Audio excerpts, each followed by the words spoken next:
상견례 자리에서 죽은 줄 알았던 남편을 다시 만나게 되면 여러분은 어떻게 하시겠어요? 저는 그날 숟가락을 들고 있다가 그대로 손에서 떨어뜨렸습니다. 분명히 30년 전에 죽었다고 들었던 사람이었습니다. 그런데 그 사람이 바로 제 앞에 앉아 있었습니다. 그리고 더 충격적인 사실은 그 사람이 바로 제 아들의 장인이 될 사람이었다는 겁니다. 네, 맞습니다. 제 아들의 장인이 제 죽은 남편이었습니다. 그날 상견례 자리에서 저와 그 사람은 서로를 알아봤습니다. 하지만 아들도 예비 며느리도 아무것도 모르고 있었습니다. 그 자리에서 저는 차마 한마디도 할 수 없었습니다. 만약 그 순간 이 사실을 모두에게 말해버렸다면 그 자리에서 결혼은 깨졌을지도 모릅니다. 30년 전 사라진 남자, 죽었다고 믿고 살았던 그 남자가 왜 살아 있었는지, 그리고 왜 제 아들의 장인이 되어 나타났는지, 오늘 그 믿기 힘든 이야기를 지금 곧 시작하겠습니다. 안녕하세요. 시니어 황금사연의 나레이션 강동원입니다. 오늘의 이야기는 누구에게나 일어날 수 없는 한편의 드라마 같은 사연을 들려드리려고 합니다. 오늘 사연의 주인공은 바로 박순임 여사인데요.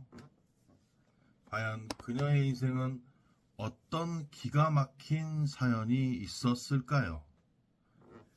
평범한 사람에게는 일어날 수 없는 그 이야기 지금부터 시작하겠습니다. 오늘의 사연을 시작하기 전에 여러분의 소중한 구독과 좋아요를 꼭 한 번씩 부탁드리겠습니다. 여러분의 작은 손길이 저에게는 항상 큰 힘이 된답니다. 자, 그럼 시니어 황금사연의 5번째 사연 지금부터 시작하겠습니다. 여러분 안녕하세요. 오늘은 제가 오랫동안 입 밖으로 꺼내지 못했던 이야기를 드디어 털어놓으려 합니다. 살면서 이런 일이 생길 수 있다는 걸 저는 꿈에도 몰랐습니다. 소설에서도 드라마에서도 쉽게 볼 수 없는 일이 제 삶에서 실제로 벌어졌으니까요. 제 이름은 박순임입니다. 올해로 68살이 되었고요. 현재는 동탄 신도시에서 혁인의 떡집이라는 작은 떡집을 운영하며 살고 있습니다. 슬아의 아들 하나, 재혁이를 두었는데 이 아이가 제 삶의 전부라 해도 과언이 아닐 만큼 귀하게 키웠습니다. 그런데 올해 봄 아들 재혁이가 드디어 결혼을 하겠다며 상견례 자리를 마련했습니다. 저는 무척이나 기뻤습니다. 아니, 기쁜 정도가 아니라 하늘을 날 것 같았습니다. 마흔이 다 된 아들이 드디어 짝을 찾았다니 그 자리에서 눈물이 다 날 뻔했답니다. 그런데 그 기쁨이 채 식기도 전에 저는 그날 살면서 가장 충격적인 장면을 목격하게 되었습니다. 상견례 자리에서 맞은편에 앉아있던 사돈 어르신, 그분의 얼굴을 본 순간 저는 숨이 멎는 것 같았습니다. 이럴 수가 있나. 제가 30년 전 죽었다고 믿었던 사람이 바로 제 눈앞에 멀쩡하게 살아서 앉아 있었습니다. 오늘의 그 긴 이야기를 처음부터 끝까지 들려드리도록 하겠습니다. 제가 처음 결혼을 한 것은 26살 때의 일이었습니다. 지금으로부터 40년 전이니 1980년대 초반의 이야기입니다. 그때는 지금처럼 자유롭게 연애를 하고 결혼하는 분위기가 아니었습니다. 대부분 중매를 통해 만나거나 주변의 소개로 짧게 만나보고 결혼을 결정했지요. 제 남편의 이름은 이강호였습니다.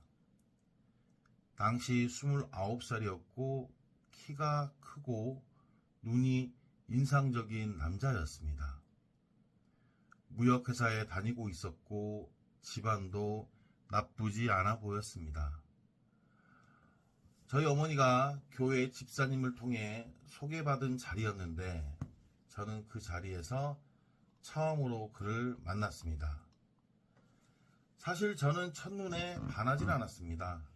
그냥 평범한 남자다 싶었지요. 하지만 어머니의 기대가 하늘을 찔렀고 집안 형편도 어려운 터라 저는 크게 거부하진 않았습니다. 몇 번 만남을 가진 뒤 약혼을 했고 그로부터 석 달 뒤에 결혼식을 올렸습니다. 결혼 초반은 나쁘지 않았습니다.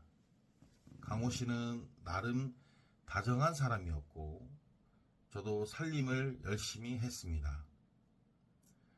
그런데 결혼한 지 채 1년이 안 되었을 쯤 조금 이상한 낌새가 보이기 시작했습니다. 강호 씨가 야근이 잦아졌습니다. 주말에도 자주 일을 한다고 나갔습니다. 처음에는 그저 회사 일이 바쁜가 보다 했습니다. 무역회사라 그럴 수 있다고 저 스스로 합리화했습니다. 하지만 여자 감각이라는 게 있는 법이죠. 뭔가 이상하다는 느낌은 쉽게 사라지지 않았습니다. 어느 날 밤 강호 씨의 양복 주머니에서 다른 여자 것으로 보이는 손수건이 나왔습니다. 꽃무늬가 수놓인 것이 분명 제 것이 아닌 손수건이었습니다. 저는 그것을 들고 한참을 멍하게 서 있었습니다. 가슴이 쿵 내려앉는 것 같았습니다. 하지만 그날 저는 강호 씨에게 아무 말도 하지 않았습니다. 그저 무서웠습니다. 사실을 알게 될 것이 너무 무서웠답니다. 그로부터 2달 뒤 저는 임신을 했다는 것을 알게 되었습니다. 그 소식을 듣고 강호 씨에게 기쁘게 이야기했습니다. 강호 씨의 반응은 제가 기대했던 것과는 달랐습니다. 기뻐하긴 했지만 어딘가 다소 당황한 기색이 역력했습니다. 그날 저녁 그는 술을 먹고 늦게 들어왔습니다. 그리고 결혼한 지 2년째 되던 해 가을 저는 마침내 진실을 알게 되었습니다. 강호 씨에게 오래전부터 사귀었던 여자가 있었다는 것을, 중매로 저와 결혼했지만 그 여자를 마음에서 지우지 못했던 것이라는 것을, 또한 제 뱃속에 아이가 있음에도 불구하고 그 사실을 알게 된 경위는 다소 조금 우연이었습니다. 강호 씨 회사 동료의 아내가 자신도 모르게 제게 그 이야기를 흘렀습니다. 너무 당연한 듯 이야기해서 저는 처음에 잘못 들은 줄 알았습니다. 그래서 그에게 되물었고 그제서야 그분이 당황하며 말을 흐렸습니다. 하지만 저는 이미 다 들어버린 후였죠. 집에 돌아와 강호 씨가 올 때까지 기다렸습니다. 그리고 물었습니다. 조용히 하지만 단호하게. 강호 씨는 처음에는 발뺌을 했습니다. 하지만 제가 다 알고 있다고 하자 결국 고개를 숙였습니다. 그는 부인하진 않았습니다. 저는 그게 더 기분이 나빴습니다. 차라리 끝까지 아니라고 우겨주었으면 저도 믿고 싶었을 텐데. 그날 밤 저는 울지 않았습니다. 이상하게도 눈물이 나오지 않더라고요. 그냥 가슴 한가운데가 텅 비어버린 것 같은 느낌이었습니다. 뱃속에 아이가 있는데 이걸 어떻게 해야 하나, 그 생각만 머릿속을 빙빙 돌았습니다. 제가 이혼을 결심하기까지 그리 오랜 시간이 걸리진 않았습니다. 뱃속 아이를 생각하면 망설여졌지만 이 남자와 함께 사는 것이 아이에게도 좋지 않을 것이라는 판단이 섰기 때문입니다. 무엇보다 제 스스로가 버틸 수가 없었습니다. 신뢰가 깨진 관계에서 아이를 낳고 사는 것이 얼마나 고통스러운 일인지 해보지 않아도 짐작이 되었습니다. 이혼을 통보했을 때 강호 씨는 만류했습니다. 잘못했다면서 다시는 그러지 않겠다고 저에게 빌더군요. 하지만 이미 제 마음은 굳혀진 뒤였습니다. 그의 눈을 보면서 이 사람은 말은 저렇게 하지만 변하지 않을 것 같다는 느낌을 받았습니다. 아니, 어쩌면 변할 수도 있었겠지만 저는 더 이상 그에게 기회를 주고 싶지 않았습니다. 이혼 서류에 도장을 찍던 날, 저는 혼자 집에 돌아와 처음으로 펑펑 울었습니다. 결혼한 지 2년 만에 이혼을 하다니, 뱃속엔 아이가 있고 앞으로 어떻게 살아가야 하나, 두려움과 억울함과 외로움이 한꺼번에 밀려왔었습니다. 그로부터 약 4개월 뒤 아들 재혁이가 태어났습니다. 작고 붉은 얼굴을 한 핏덩이를 처음 품에 안던 순간 저도 모르게 펑펑 울었습니다. 이번엔 슬퍼서가 아니었습니다. 이 아이 하나를 위해서라도 제가 열심히 살아야 한다는 생각이 들었기 때문입니다. 어머니 집에 얹혀 살면서 재혁이를 키웠습니다. 어머니는 처음엔 이혼한 딸을 부끄럽게 여기셨습니다. 그 시절엔 이혼이 지금처럼 흔한 일은 아니었으니까요. 하지만 재혁이의 얼굴을 보고 나서는 조금씩 마음이 달라지기 시작했습니다. 이 아이만큼은 제대로 키워야 한다고 어머니 또한 함께 팔 걷어붙이고 나서 주셨습니다. 낮에는 공장에 나가 일을 했고 저녁엔 어머니가 봐주시는 재혁이를 데려와 재웠습니다. 몸은 힘들었지만 마음만큼은 가벼웠습니다. 누군가의 거짓말을 의심하며 밤잠을 설치는 것보다는 차라리 이렇게 사는 게 낫다고 생각했습니다. 재혁이의 아빠, 그러니까 강호 씨와는 이혼 후 완전히 연락이 끊겼습니다. 재혁이의 양육비도 처음 몇 달간 들어오다가 뚝 끊겼습니다. 법적으로 받아낼 수도 있었겠지만 저는 그 사람과 더 이상 얽히고 싶지 않았습니다. 그리고 내 힘으로 충분히 키울 수 있다고 마음먹었죠. 그렇게 몇 년이 지났을 즈음 강호 씨에 대한 소식이 들려왔습니다. 같은 동네에 아는 분이 우연히 이야기를 해주셨는데 강호 씨가 사업을 하다가 크게 실패를 했다는 것이었습니다. 그리고 그 이후로 어디로 갔는지 아무도 모른다고 했습니다. 처음엔 그냥 그런가 보다 했습니다. 하지만 얼마 뒤 더 충격적인 소식이 들려왔습니다. 강호 씨가 죽었다는 것이었습니다. 정확한 경위는 알 수 없었지만 사업 실패 후 극단적인 선택을 했다는 이야기였습니다. 그 소식을 전해준 분도 확실하진 않다고 했지만 주변에서 다들 그렇게 알고 있다고 들었다고 했습니다. 저는 그 소식을 듣고 한동안 멍해 있었습니다. 슬픔인지 허무함인지 모를 감정이 밀려왔습니다. 한때는 그래도 남편이었던 사람인데, 한때는 사랑했던 사람인데, 사랑했던 게 맞나? 그때도 그 감정을 정확히 몰랐고 지금도 잘 모르겠습니다. 다만 재혁이가 아비 없이 자라게 됐다는 생각에 한편으로는 마음이 씁쓸했습니다. 그 이후로 저는 강호 씨를 죽은 사람으로 여기며 살았습니다. 재혁이에게도 크면서 아버지에 대해 물어볼 때마다 그저 돌아가셨다고 했습니다.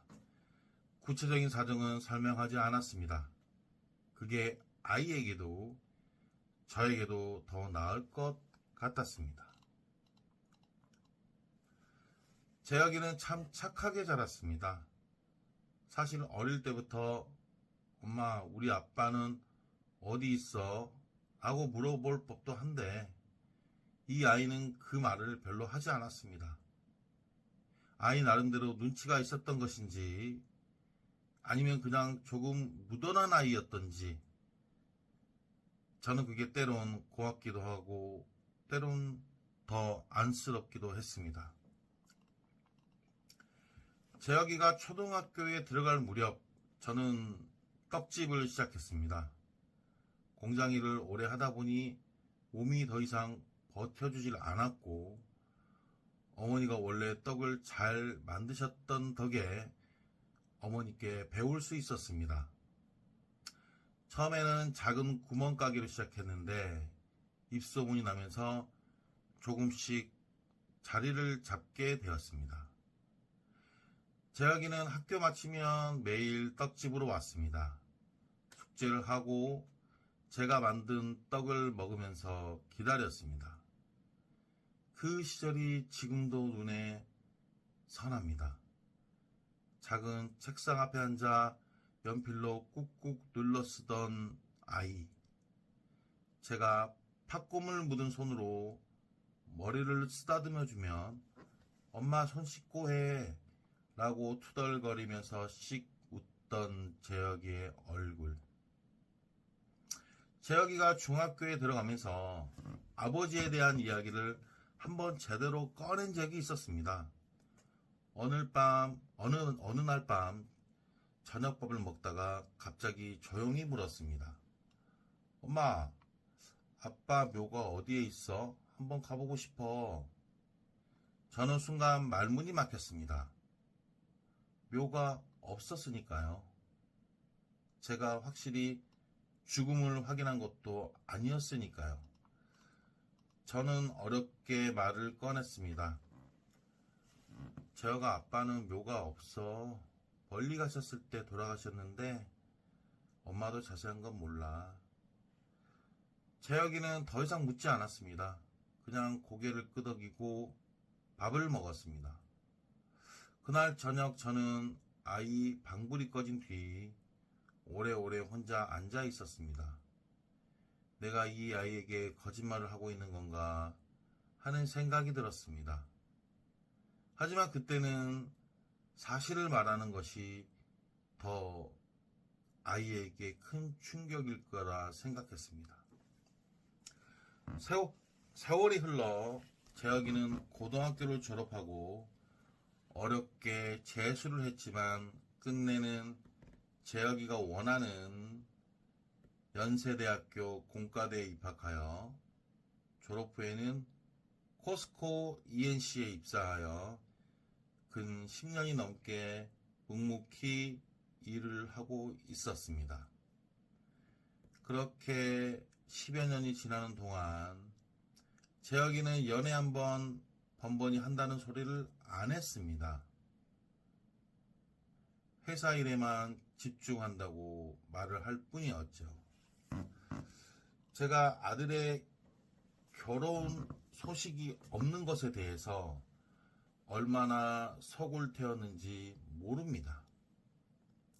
마흔이 되도록 아무 소식이 없으니 혹시 저 때문에 결혼에 대해 좋지 않은 시선을 가지게 된 건 아닌가 싶어 마음이 아팠습니다. 이혼한 부모 밑에서 자란 아이가 결혼을 두려워한다는 말을 어느 한 드라마에서 본 적이 있었거든요. 재혁이는 아니겠지 하면서 마음 한켠이 항상 늘 불안했습니다. 그런데 재혁이가 39살이 되던 해 봄, 갑자기 전화를 해왔습니다. 엄마, 나 소개팅에서 만나는 여자가 있는데 좋은 것 같아. 저는 수화기를 들고 눈물이 날 뻔했습니다.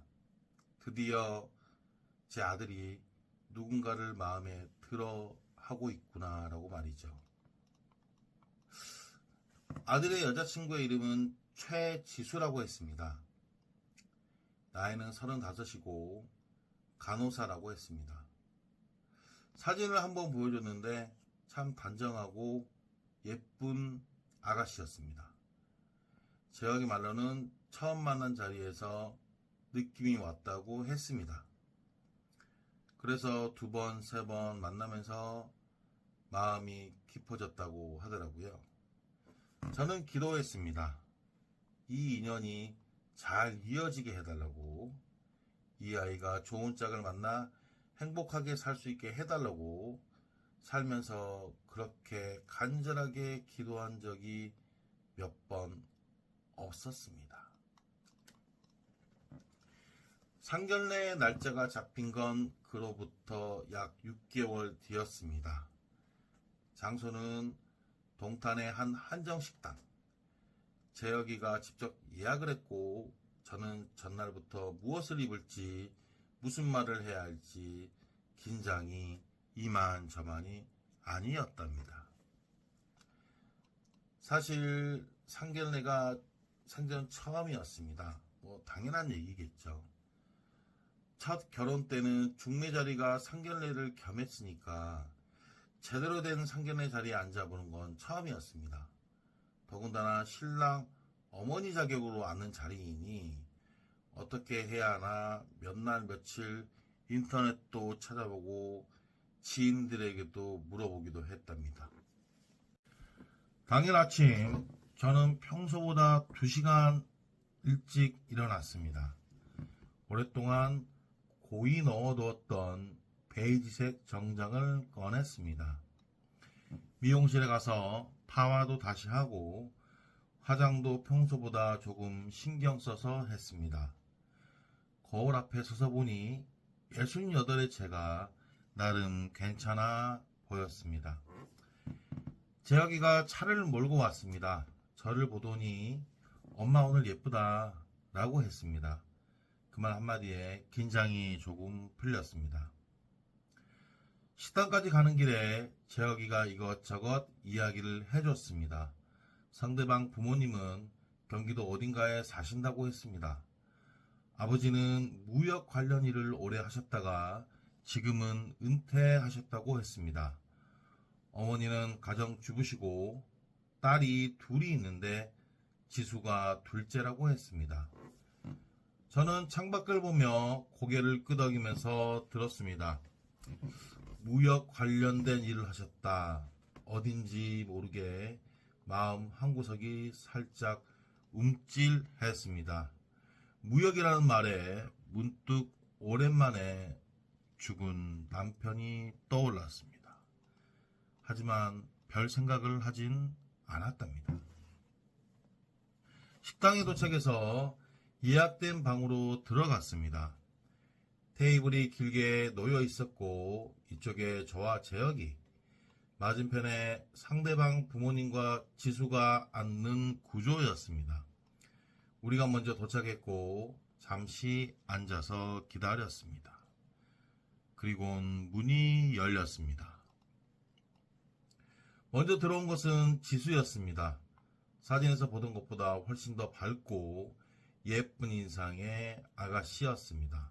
그 뒤로 지수 어머니께서 들어오셨는데 인자하게 생긴 분이셨습니다.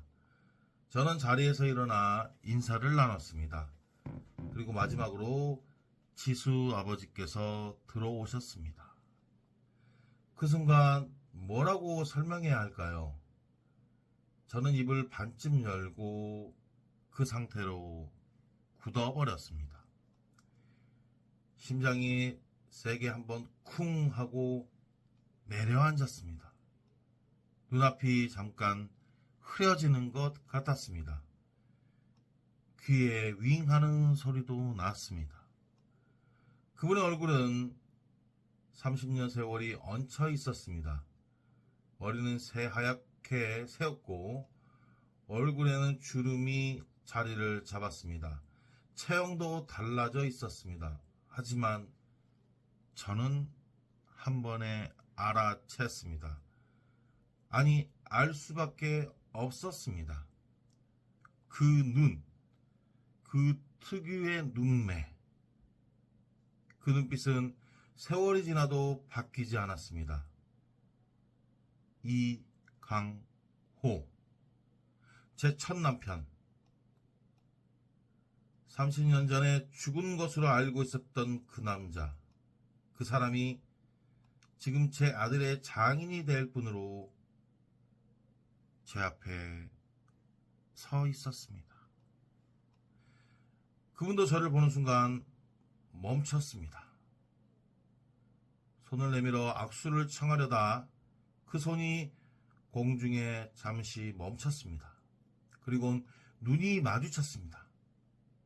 그 찰나의 눈빛, 그분도 알아보셨다는 걸 저는 직감할 수 있었습니다. 하지만 우리 둘은 아무 말도 하지 않았습니다. 마치 약속이라도 한 것처럼 저는 어떻게든 표정을 유지하려 애를 썼습니다. 재혁이가 곁에 있으니까, 지수가 또 옆에 있으니까, 지수 어머니가 있으니까 이 자리를 무너뜨릴 수는 없었습니다. 괜시리 속으로는 괜찮아, 정신 차려 수백 번 되뇌었습니다. 강호 씨는, 아니 이제 최쥐수 씨의 아버지로서의 그분은 자리에 앉으면서 저에게 정중하게 인사를 건네셨습니다. 안녕하세요, 재혁군 어머님. 목소리까지 들리니 더 아찔했습니다. 그 목소리도 30년 전 기억 속의 그 목소리와 너무나 흡사했습니다. 저는 어떻게든 입을 열어 인사를 했습니다. 제가 뭐라고 했는지 솔직히 잘 기억이 나질 않습니다. 그냥 자동으로 나온 말들이었습니다. 몸이 알아서 움직였습니다. 그렇게 상견례는 2시간 가까이 이어졌습니다. 음식이 나오고 서로 이야기를 나눴습니다. 재혁이와 지수가 어떻게 만났는지, 두 사람의 성격은 어떤지, 결혼 시기는 어떻게 생각하는지 등등등. 지수 어머니는 말씀도 많으시고 밝은 분이셨습니다. 분위기 자체는 화기애애했습니다. 하지만 저는 내내 그분의 얼굴을 똑바로 볼 수가 없었습니다. 식사 내내 자꾸 손이 떨렸습니다. 숟가락을 들면 국물이 출렁였습니다. 저는 되도록 국물은 입에 대지 않으려고 애를 썼습니다. 그분은 역시나 과묵한 편이었습니다. 말씀을 많이 하시지는 않았고 지수 어머니가 주로 대화를 이끌었습니다. 가끔 재혁이에게 몇 마디를 건네셨는데 재혁이가 시원하게 대답하고 그분이 고개를 끄덕이는 모습이 보였습니다. 제 아들이 제 남편과 이야기를 나누고 있었습니다. 저는 그 장면이 너무 비현실적으로 느껴졌습니다. 딱 한 번, 잠시 그분과 눈이 마주쳤습니다. 정확히는 제가 확 시선을 돌리려는 찰나에 이미 마주쳐버린 것이었습니다. 그 순간 그 분의 눈에서 뭔가를 읽은 것 같았습니다. 미안함, 당혹스러움 혹은 두려움, 잘 모르겠습니다. 하지만 그것이 단순한 낯선 사람을 바라보는 눈빛이 아니라는 건 전 확신했습니다. 식사가 거의 끝날 무렵 지수 어머니가 저에게 물으셨습니다. 재혁군 어머님, 혹시 수원에 오래 사셨어요? 낯이 좀 익은 것 같아서요. 저는 가슴이 또 쿵 했습니다. 네, 한 30년 정도 됐어요. 그러자 지수 어머니가 그래서 그런가 어디서 봤나 싶었습니다 하시고 넘어가셨습니다. 저는 내심 안도했습니다. 상견례 자리가 끝나고 식당을 나서면서 저는 재혁이한테 화장실에 먼저 다녀온다고 했습니다. 그리고 화장실에 들어가 문을 잠그고 잠시 등을 벽에 기댔습니다. 그리고 눈을 감았습니다. 가슴이 쿵쾅거렸습니다. 어떻게 이런 일이 생길 수 있어? 찬물로 손을 씻으면서 거울을 봤습니다. 거울 속에 저는 얼굴이 창백해져 있었습니다. 볼에 피가 빠져나간 것 같았습니다. 저는 입술을 깨물었습니다. 지금 이 상황을 어떻게 해야 하나? 재혁이한테 말해야 하나 말아야 하나? 아니 그 전에 내가 본 게 맞긴 한 건가? 집에 돌아온 뒤 재혁이는 상견례가 잘 됐다고 기뻐했습니다. 엄마, 지수 아버지가 제가 참 인상이 좋아 보인다고 하셨대요. 지수한테 연락이 왔어요. 저는 웃음으로 받아쳤습니다. 잘 됐네, 잘 됐어. 목소리가 조금 갈라지지 않았나 모르겠습니다. 재혁이가 돌아가고 저는 거실에 홀로 앉았습니다. 불도 켜지 않고 한참을 그냥 앉아 있었습니다. 창밖으로 불빛들이 보였습니다. 세상은 여전히 아무 일 없단 듯이 돌아가고 있었습니다. 머릿속에 생각이 꼬리에 꼬리를 물었습니다. 강호 씨는 죽지 않았다. 그러면 그 소문은 잘못된 것이었던 건가? 아니면 죽었다가 살아난 건 아닐 테고. 그렇다면 누군가가 잘못 전달한 것이었겠지?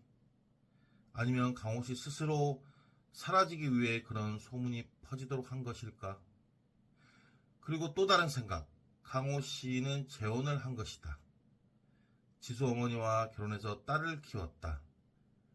그게 어떻게 된 사연인지는 알 수 없지만 재혼한 게 잘못은 아니지. 저도 살아온 것처럼 그분도 그분의 삶을 살아오는 거겠지요. 하지만 문제는 그 재혼한 분의 딸이 제 아들과 결혼을 하려 한다는 것이었습니다. 그러니까 재혁이의 장인이 될 분이 재혁이의 친아버지라는 것이었습니다. 재혁이는 이 사실을 모릅니다. 지수도 모릅니다. 지수 어머니도 아마 모를 것입니다. 이 사실을 아는 사람은 저와 강호씨 단 둘뿐이었습니다. 저는 그날 밤 한숨도 자지 못했습니다. 새벽 4시, 5시가 돼도 눈이 말똥말똥 했습니다. 뜬 눈으로 그렇게 날이 밝았습니다. 아침이 오자 저는 결심했습니다. 강호 씨를 직접 만나야 한다고. 이 상황을 어떻게 해야 하는지 두 사람이 먼저 이야기를 나눠야 하겠다고 생각했습니다. 연락처를 알아내는 것이 문제였습니다. 재혁이한테 대놓고 물어볼 수도 없었고 지수한테 직접 연락을 할 수도 없었습니다. 며칠을 고민하다가 저는 재혁이한테 조심스럽게 이야기를 꺼냈습니다. 재혁아, 상견례 때 지수 아버지한테 나중에 한번 따로 인사드리고 싶은데 연락처를 알 수 있을까? 재혁이는 별 의심 없이 지수한테 물어봐서 알려주겠다고 했습니다. 며칠 뒤 연락처가 왔습니다. 저는 한참을 들고 있었습니다. 이 번호로 전화를 하면 어떻게 되는 걸까? 진짜 이강호가 받는 걸까? 아니면 내가 혹시 잘못 본 건 아닐까? 순간 의구심이 들었습니다. 그래서 문자를 먼저 보냈습니다. 안녕하세요. 재혁이 어머니 박순임입니다. 따로 드릴 말씀이 있어서요. 시간이 되시면 잠깐 만나 뵐 수 있을까요? 그리고 기다렸습니다. 1시간쯤 뒤에 답장이 왔습니다. 네, 알겠습니다. 내일 오후 어떠세요? 그것뿐이었습니다. 하지만 저는 그 짧은 문자에서 많은 것을 읽었습니다. 그분도 이미 무언가를 알고 있다는 것을, 그리고 이 만남을 피하지 않는다는 것을. 다음날 오후 화성의 어느 조용한 카페에서 만났습니다. 제가 먼저 도착해서 창가 자리에 앉아 있었습니다. 잠시 뒤 그분이 들어오셨습니다. 상견례 때와 같은 차분한 걸음이었습니다. 자리에 마주 앉았습니다. 잠시 침묵이 흘렀습니다. 커피가 나왔습니다. 저는 먼저 입을 열었습니다. 죽은 줄 알았어요. 그분은 천천히 고개를 끄덕였습니다. 그 소문이 퍼졌다는 건 나중에 알았어요. 낮고 조용한 목소리였습니다. 그게 사실이 아니었군요. 사업이 망하고 도망치듯 사라졌습니다. 많은 사람한테 폐를 끼쳐서 그냥 없어지는 게 맞다고 생각했어요. 죽었다는 소문이 돌았다는 건 내가 그렇게 맞는 건 아닌데 결과적으로 그 소문 뒤에 저 스스로 숨은 셈이 됐지요. 저는 잠시 그 말을 곱씹었습니다. 그렇구나. 그저 사라지는 것이었구나. 재혁이 아버지가 당신이에요. 저는 조용하고 단호하게 말했습니다. 재혁이는 아직 이 사실을 모릅니다. 나도 30년 동안 당신이 죽었다고만 알고 있어서 아이한테도 그렇게 말했어요. 그분의 얼굴이 굳었습니다. 눈가에 뭔가가 어리는 것 같았습니다. 재혁이가 제 아이가 맞군요. 그분의 목소리가 처음으로 조금 흔들렸습니다. 그날 카페에서 우리 두 사람은 2시간 가까이 이야기를 나눴습니다. 처음엔 어색하고 힘들었지만 이야기가 이어지면서 조금씩 말이 풀렸습니다. 강호 씨는 이혼 이후의 삶을 조금씩 이야기했습니다. 사업에 뛰어들었다가 수억 원대 빚을 졌다고 했습니다. 채권자들을 피해 지방으로 내려갔고 그곳에서 닥치는 대로 일을 하며 빚을 갚아 나갔다고 했습니다. 그런 동안 몇 년이 흘렀고 그러다 현재 지수 어머니, 그러니까 지금의 부인을 만났다고 했습니다.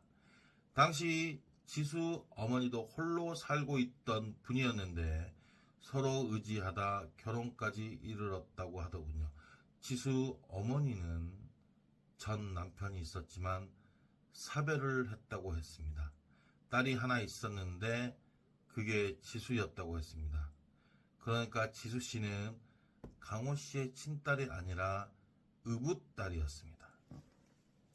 이 말을 듣는 순간 저는 무언가 안도를 했습니다. 친딸이 아니구나. 그렇다면 재혁이와 지수는 혈연 관계는 없는 것이네. 법적으로도 혈연으로도. 하지만 또 다른 복잡함이 따라왔습니다. 재혁이 입장에서는 아버지가 살아있고 그 아버지가 장인이 될 사람이라는 사실은 변하지 않았습니다. 그걸 재혁이한테 알려야 하나 말아야 하나. 강호 씨도 그 부분을 고민하고 있습니다. 재혁이한테 말해야 할 것 같습니다. 하지만 어떻게 해야 할지 말이 흐려졌습니다. 재혁이한테 평생 숨기고 살 수는 없어요. 언젠가는 알게 될 거예요. 저는 그렇게 말했습니다. 하지만 어떻게 어떤 순서로 이야기하느냐가 문제겠죠. 강호 씨는 한참 침묵했습니다. 그리고 말했습니다. 제가 먼저 재혁이를 만나고 싶습니다. 아버지라고 밝히기 전에 먼저 인간 대 인간으로서 한번 만나보고 싶어요. 그 아이가 어떤 사람인지. 저는 그 말에 무게를 느꼈습니다. 30년간 존재하지 않았던 아버지가 갑자기 나타난다는 것. 그것이 재혁이에게 얼마나 큰 충격일지. 그래서 저는 쉽게 대답할 수가 없었습니다. 생각해 볼게요. 시간을 좀 주세요. 저는 그렇게 말하고 그날 그 자리에서 일어났습니다. 집으로 돌아오는 버스 안에서 창밖을 보며 생각했습니다. 나는 어떻게 해야 하는 것인가? 이것이 재혁이에게 미칠 영향을 어떻게 예측할 수 있을까? 결혼을 앞둔 아들에게 이제야 이런 이야기를 꺼내는 것이 과연 옳은 일인가? 며칠 동안 저는 아무에게도 이야기를 하지 못했습니다. 혼자 끙끙 앓았습니다. 밥도 잘 먹히지 않았습니다. 떡집 일도 손에 잘 안 잡혔습니다. 단골 손님들이 사장님 어디 아파요? 안속이 안 좋은데? 라고 물을 정도였으니까요. 결국 저는 오랜 친구 명숙이한테 전화를 했습니다. 명숙이는 제가 이혼하던 시절부터 곁을 지켜준 친구입니다. 비밀을 잘 지키는 친구이기도 하고요. 전화로는 도저히 이야기를 못하겠어서 직접 만나서 털어놨습니다. 명숙이는 한참 동안 아무 말도 못했습니다. 그냥 입을 벌리고 저를 바라봤습니다. 이게 말이 돼? 이게 진짜야? 여러 번 되물었습니다. 어떻게 이런 일이? 명숙이도 답을 주지는 못했습니다. 다만 이렇게 말했습니다. 순임아, 네가 결정해야 해. 이건 네 아들 문제니까. 근데 나라면 말할 것 같아. 언젠가는 알게 되는 것보다 엄마가 미리 이야기하는 게 나을 것 같다는 생각이야. 명숙이의 말이 오랫동안 머릿속을 맴돌았습니다. 언젠간 알게 되는 것보다 엄마가 미리 이야기를 하는 게 낫다. 라는 그 말. 그로부터 열흘이 지난 어느 일요일 저는 재혁이를 집으로 불렀습니다. 밥을 같이 먹자고요. 재혁이가 왔습니다. 저는 갈비찜을 해두었습니다. 재혁이가 가장 좋아하는 음식이죠. 밥을 먹는 내내 어떻게 꺼낼까 마음속으로 수백 번 연습했습니다. 밥을 다 먹고 커피를 마시면서 저는 드디어 말을 꺼냈습니다. 재혁아, 엄마가 너한테 오랫동안 숨겨온 게 있어. 오늘 이야기해야 될 것 같아. 재혁이가 커피잔을 내려놓으며 저를 봤습니다. 엄마, 뭔데요, 엄마?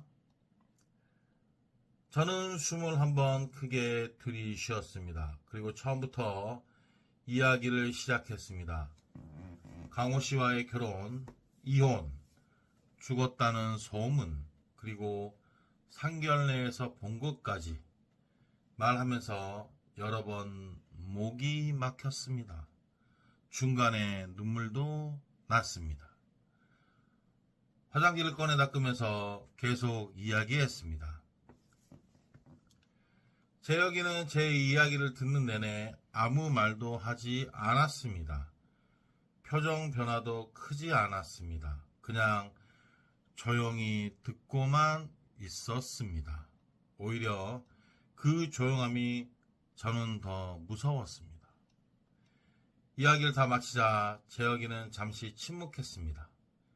그리고 천천히 물었습니다.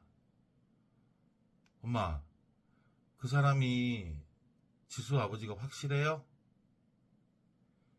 응, 확실해. 며칠 전에 직접 만나서 확인도 했어. 재혁이가 일어나 베란다로 나갔습니다. 저는 따라가야 할지 몰라 그냥 식탁에 앉아 있었습니다. 베란다에서 한참 밖을 보고 있다가 재혁이가 다시 들어왔습니다. 눈이 빨개져 있었습니다. 엄마, 그 사람이 날 버린 거잖아요. 목소리가 낮았습니다. 그냥 사라진 거잖아요. 내가 태어나는 것도 모르고, 아니, 알았어도 신경 쓰지 않은 거잖아요. 저는 할 말이 없었습니다. 미안해, 재혁아. 그게 다였습니다. 무슨 말을 더 할 수 있었겠습니까? 엄마가 미안할 게 뭐 있어요? 재혁이가 말했습니다. 엄마 잘못이 아니잖아요. 재혁이가 도리어 저를 다독였습니다. 이 아이가 이런 상황에서도 저를 먼저 생각하다니. 재혁이는 한참 동안 말을 없다가 물었습니다. 지수는 그 사람 친딸이 아니라고요? 지수 어머니 전 남편 딸이야. 그럼 나랑 지수는 혈연 관계는 아닌 거네요? 재혁이가 고개를 끄덕였습니다. 그게 다행이라고 해야 하나 잘 모르겠습니다. 그 사람 만나고 싶어요. 재혁이가 말했습니다. 저는 멈칫했습니다. 엄마, 그 사람한테 화가 나서가 아니고요. 그냥 얼굴 한번 뵙고 이야기를 한번 해보고 싶어요. 어떤 사람인지 궁금하기도 하고요. 저는 재혁이의 말에서 어른이 된 아들을 보았습니다. 상처를 받았지만 감정에 휩쓸리지 않으려는 아이, 그 모습이 너무 대견하고 한편으론 너무 안쓰러웠습니다. 저는 다시 강호 씨에게 연락했습니다. 재혁이가 만나고 싶다고 한다고. 강호 씨는 잠시 말을 망설이다가 알겠습니다 라고 했습니다. 목소리가 조금 떨리는 것 같았습니다. 만남은 조용한 카페에서 이루어졌습니다. 저도 자리를 함께 했습니다. 재혁이 혼자 보낼 수는 없었으니까요. 강호 씨가 먼저 와 있었고 저와 재혁이가 들어갔습니다. 재혁이가 강호 씨를 보았습니다. 두 사람이 마주 보았습니다. 저는 그 순간 심장이 조여드는 것 같았습니다. 재혁이와 강호 씨는 역시 닮은 구석이 있었습니다. 눈매나 얼굴 형태나. 그걸 재혁이도 느꼈을까요? 강호 씨가 먼저 말했습니다. 재혁이 많이 컸구나. 목소리가 잠겼습니다. 재혁이는 아무 말 없이 자리에 앉아 있었습니다. 한동안 침묵이 흘렀습니다. 저는 커피를 주문하면서 조금 분위기를 풀어보려 했지만 쉽지 않았습니다. 세 사람이 앉아있는 이 자리가 얼마나 기묘하고 아프고 복잡한 자리인지 말로 다 할 수 없었던 순간이었습니다. 재혁이가 먼저 말을 꺼냈습니다. 혹시 저한테 할 말이 있으시면 다 하세요. 단호하지만 차갑지 않는 목소리였습니다.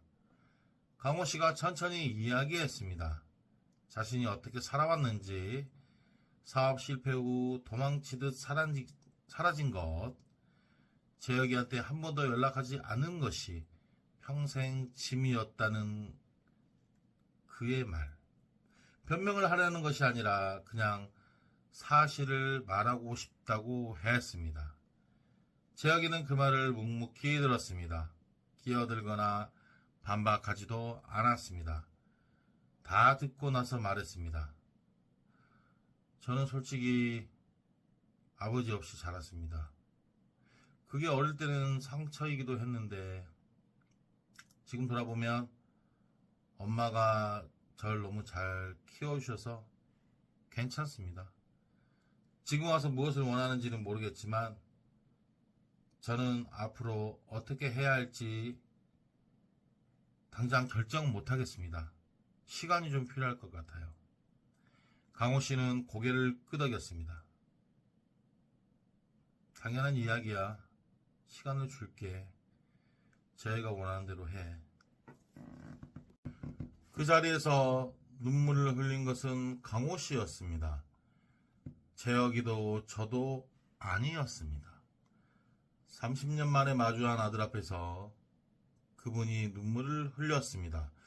저는 그 모습을 보며 뭔가 오래된 것이 풀리는 것 같은 느낌을 받았습니다. 그건 분노도 아니었고 용서도 아직 아니었고 그냥 오래 묵은 무엇 같은 것이었습니다. 그로부터 한 달이 지났습니다. 재혁이와 지수가 결혼 준비를 계속 진행하고 있었습니다. 웨딩홀을 알아보고 청첩장 디자인을 고르고 신혼집을 보러 다녔습니다. 지수는 이 상황을 알고 있었을까요? 재혁이가 지수한테 이야기했는지는 저는 몰랐습니다.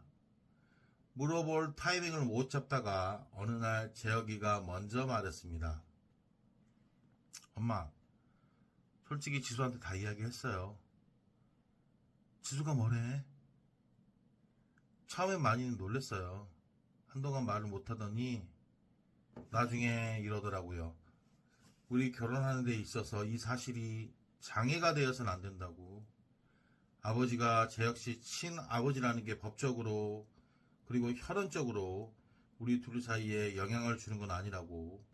그냥 복잡한 인연이 생긴 것 뿐이라고 했어요. 저는 지수가 대단하다고 생각했습니다. 35 젊은 나이에 그런 성숙한 생각을 하다니 재혁이가 정말 좋은 와이프감을 만났구나 싶었습니다. 지수 어머니는 알아? 그건 모르겠어요. 지수가 말할지 말지 고민 중인 것 같아요. 어머니한테 당장은 말을 하지 않겠다고 하더군요. 그 부분은 여전히 숙제로 남아 있습니다. 강호 씨도 지수 어머니한테 이야기를 했는지 안 했는지 저는 알지 못했습니다. 그건 강호 씨와 지수가 결정할 일이었습니다. 중요한 것은 재혁이와 지수의 결혼이 이 복잡한 사정에서도 불구하고 계속 진행되었다는 것입니다. 두 사람은 서로를 사랑하고 있었고 그 사랑을 이 상황이 막을 수는 없었습니다. 결혼식은 그의 늦가을에 치러졌습니다. 단풍이 드는 계절이었습니다. 웨딩홀은 동탄 신도시에 위치한 곳이었고요. 하객들이 자리를 채우고 음악이 흘렀습니다. 저는 한복을 차려입고 한쪽에 앉았습니다. 신랑 어머니 자리에 맞은편에는 지수 어머니가 앉으셨습니다. 그리고 그 옆에 강호 씨가 앉아 있었습니다. 저는 강호 씨와 결혼식 내내 눈을 마주치지 않으려 애를 썼습니다. 하지만 결혼식 내내 그의 존재가 시야 한켠에 걸렸습니다. 그분도 아마 비슷한 심정이었을 거라 생각합니다. 재혁이가 입장하는 순간 저는 눈물이 났습니다. 내 아들이 이렇게 잘 자라주었구나. 이 힘든 사정에서도 이렇게 단단하게 잘 버티는구나. 지수가 입장할 때 저는 지수 옆에 강호 씨가 서 있는 걸 보았습니다. 딸의 손을 잡고 버진 로드를 걷는 아버지. 그 모습을 보며 저는 복잡한 감정이 들었습니다. 저 사람이 재혁이의 손을 잡고 저렇게 함께 걸을 수 있었다면 어땠을까 하는 생각이 머릿속을 스쳤습니다. 하지만 곧 그 생각을 거뒀습니다. 지나가는 것은 지나간 것이기 때문에 말이죠. 주례 선생님이 말씀하셨습니다. 두 사람이 오늘 이 자리에서 하나가 됩니다. 어떤 시련이 와도 함께라면 이겨낼 수 있습니다. 그 말이 오늘따라 유독 크게 들렸습니다. 재혁이와 지수가 서로를 바라보며 웃는 것을 보았습니다. 그 두 사람의 얼굴에 세상의 복잡한 사정 같은 건 보이지 않았습니다. 그냥 서로를 사랑하는 두 사람의 얼굴만 있었습니다. 저는 그 순간 모든 것이 괜찮다고 느꼈습니다. 30년 전의 아픔도 죽었다 살아난 남편도 기묘하게 얽힌 인연도 결국 이 두 사람이 행복하다면 되었다는 것을, 그리고 그게 전부라는 것을. 그로부터 몇 달이 흘렀습니다. 재혁이와 지수는 잘 살고 있습니다. 가끔 연락이 오는데 목소리가 밝았습니다. 재혁이가 요즘 요리를 배운다고 했습니다. 지수가 퇴근하고 오면 밥을 해주려고 말이죠. 그 말을 듣고 저는 혼자 피식 웃었습니다. 내 아들이 이렇게 됐구나 라고 말이죠. 강호 씨와 재혁의 관계는 여전히 조심스럽습니다. 아버지와 아들로서 이름을 붙이기는 어렵지만 가끔 연락은 한다고 했습니다. 재혁이가 먼저 연락을 하기도 하고 강호 씨가 먼저 하기도 하고 서로 뭔가를 억지로 규정하지 않고 그냥 있는 그대로 관계를 만들어가고 있는 것 같았습니다. 저와 강호 씨의 관계는요, 저는 그분을 미워한다고 할 수도 없고 그렇다고 용서했다고 자신있게 말하기도 어렵습니다. 그냥 그 사람도 자기 삶을 살아온 사람이구나 하는 생각이 들 뿐이었습니다. 나처럼 말이죠. 나도 내 삶을 그냥 하루하루 살아온 것처럼. 가끔 결혼식 날 사진을 꺼내봅니다. 재혁이와 지수가 웃고 있는 사진, 저도 웃고 있더라고요. 맞은편에는 지수 어머니와 강호 씨도 웃고 있었습니다. 그 사진을 보면서 저는 가끔 생각합니다. 삶이라는 게 참 기묘하고 이상한 것이구나. 이렇게 얽히고 설켜도 결국 어떻게든 흘러가는구나. 여러분이 오늘 이 긴 이야기를 들어주셔서 감사합니다. 살다 보면 정말 소설 같은 일이 생기기도 합니다. 하지만 그 소설 같은 일을 결국 살아내는 것도 우리 사람이지 않겠습니까? 상처가 없을 수는 없겠지만 그 상처를 안고서도 앞으로 걸어가는 것, 그게 바로 삶인 것 같습니다. 저는 오늘도 동탄에서 떡집 문을 엽니다. 아침 일찍 일어나 반죽을 하고 고무를 준비하고 손님들이 오면 반갑게 맞이합니다. 그게 저의 하루입니다. 그 하루들이 쌓여서 지금의 저를 만들었습니다. 혹시 지금 힘드신 분들이 계신다면 이 이야기가 조금이나마 위로가 되셨으면 좋겠습니다. 아무리 복잡하고 어려운 상황도 결국은 지나가게 마련입니다. 그리고 그 뒤에 무언가가 남습니다. 반드시. 지금까지 시니어 황금사연의 나레이션 강동원이었습니다.